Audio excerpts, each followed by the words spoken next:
Şimdi Bülent bu niye böyle oldu ya?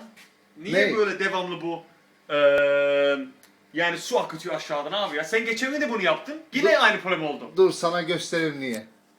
Çünkü Murat diye bir adam var. Heh. Böyle. Böyle Yani- vuruyor onlara. Yani hayvan gibi onlara dokan, onlara dokunuyor. Heh. Öyle yaparsa kırılır değil mi? Böyle yapıyor herif. Kırılır öyle yaparsa değil mi? Herhalde kırılır.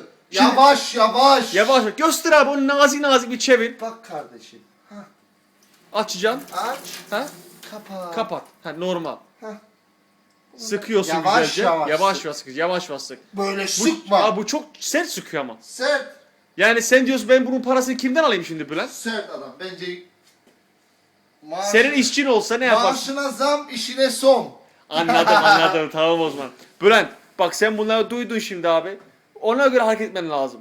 Bülent diyor ki bir daha gelmez. Gelmem. Anladın mı? Bir daha gelmez Bülent. Bak terlemiş adamı gördün.